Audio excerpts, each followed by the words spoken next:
یہ عقیدہ ہمارا ہے کہ ہاں اس میں تکلیف بھی ہوتی ہے اور اچھا کام کرتے ہیں انہیں وہاں فائدہ نہیں پہنچتا۔ اب دیکھ لیجیے سب سے مشہور روایت ہے جو ہم لوگ اس موقع پہ پڑھتے ہیں، اس ثواب کا کھاتا بند کر دیا جاتا ہے، انقطع عنہ عملہ، عمل میں دونوں مراد ہیں، ثواب بھی ہے، برے کام بھی ہیں اور اچھے کام بھی ہیں۔ کوئی برائی کی کا حساب بھی نہیں لکھا جائے گا اور کوئی ثواب بھی نہیں لکھا جائے گا، لیکن تین چیزیں ایسی ہیں جس میں کھاتا بند نہیں ہوتا۔ صدقہ جاریہ، علماء بیٹھے ہوئے ہیں کہ ہر ایک کے ساتھ صفت لگے، صدقہ جاریہ، صرف صدقہ نہیں کہا۔ اور ہمارے یہاں سب سے بڑی مصیبت یہ ہے کہ ہم نیت نہیں کرتے۔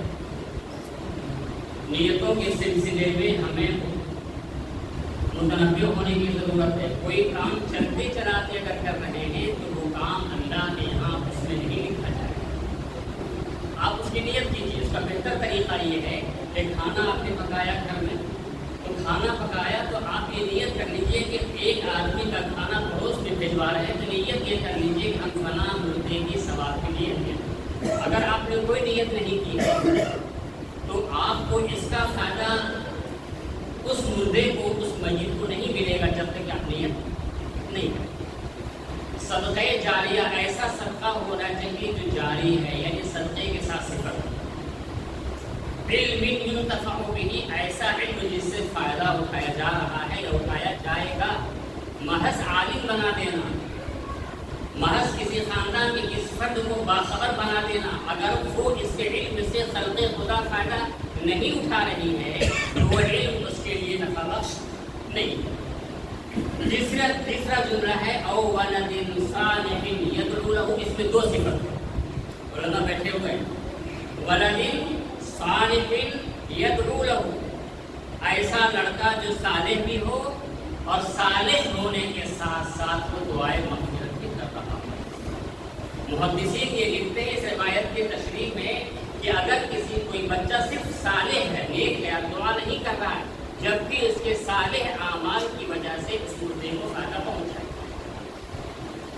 مثلا ہم کوئی کام کر رہے ہیں، ہم تبلیغ میں جا رہے ہیں، ہم پنج وقتہ نماز پڑھ رہے ہیں، ہم خیر کے کام کر رہے ہیں، صدقہ زکات دے رہے ہیں، خلق خدا کی ہم خدمت کر رہے ہیں، اس کا فائدہ پہنچے گا۔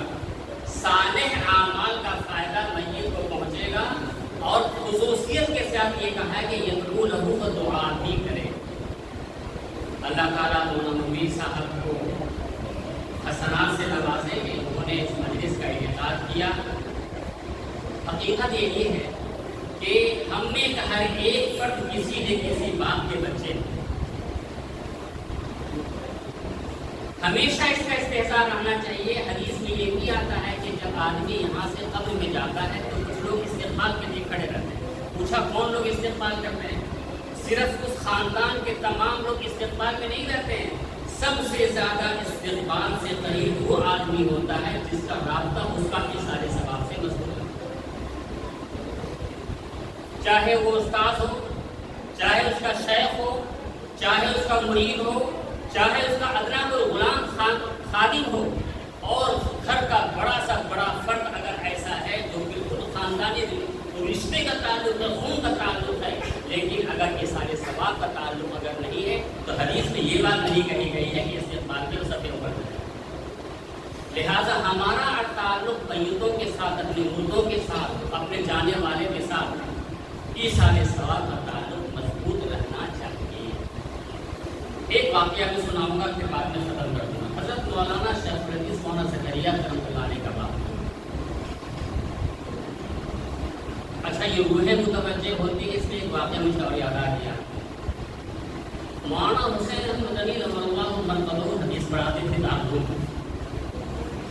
سن 47 میں ملک تقسیم ہوا تو پاکستان بننا تھا لکھنؤ تک، پورا سہارنپور دیوبند ان کا ٹارگیٹ تھا، لیکن اکابر ثلاثہ سے مراد ہے مولانا حسین احمد مدنی اور مولانا رائے پوری اور حضرت مولانا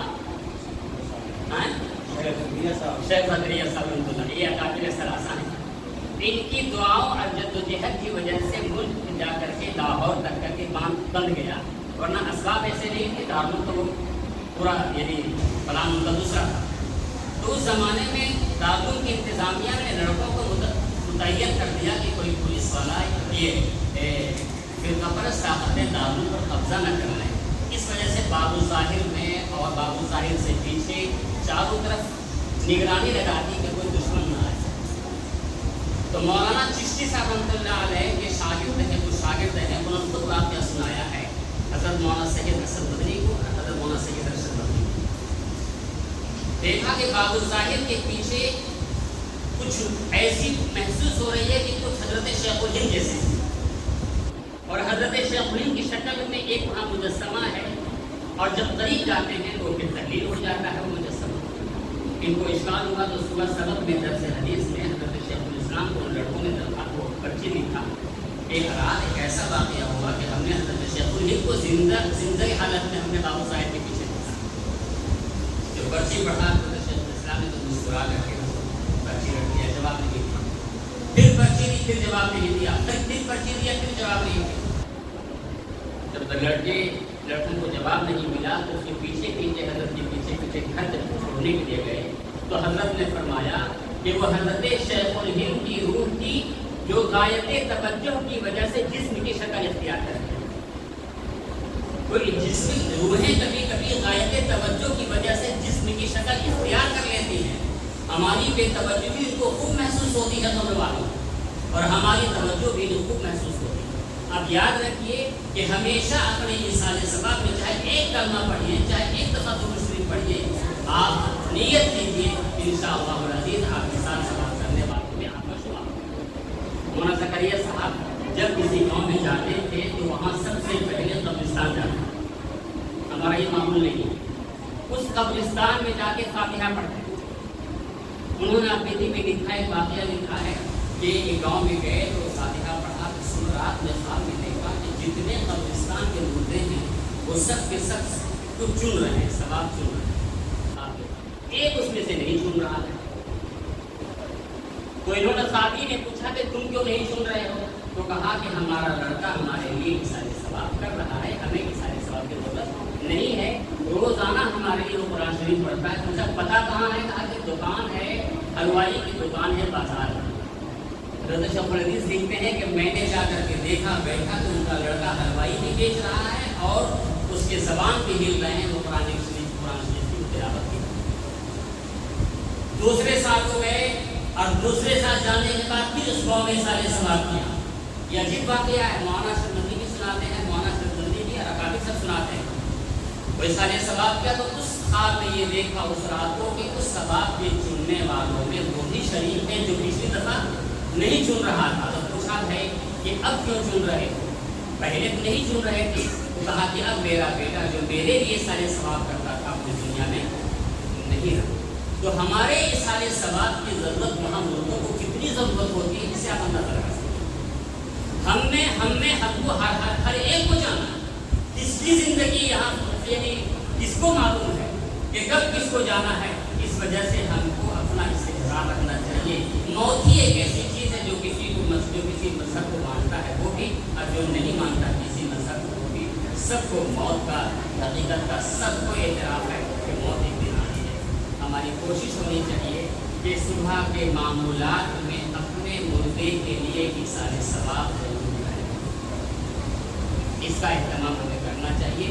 اس کے لیے بہت نشست کی ضرورت نہیں ہے۔ آپ کے جو معمولات میں آ کر کرسی پڑھتے ہیں، آپ معوذتین پڑھتے ہیں، آپ معوذات پڑھتے ہیں، کچھ قرآن شریف پڑھتے ہیں، رات میں آپ شام کو فارغ ہوتے ہیں، جس وقت آپ کو موقع ملے ہاتھ اٹھایا جناب رسول اللہ صلی اللہ علیہ وسلم کے صدقے میں ازواج مطہرات کو، حضرات صحابہ کرام کو، عشرہ مبشرات کو، اصحاب بدرین کو، صحابہ کرام کو، ائمہ مجتہدین کے واسطے سے کر کے آپ سارے ثواب کر لیجیے، 2 منٹ وقت لگیں گے، انشاءاللہ آپ کا شمار یہ سارے ثواب کرنے والوں میں ہوگا۔ اور جب اس دنیا سے ہم جائیں گے ہمارے بچے ہمارے لیے سارے ثواب کریں گے۔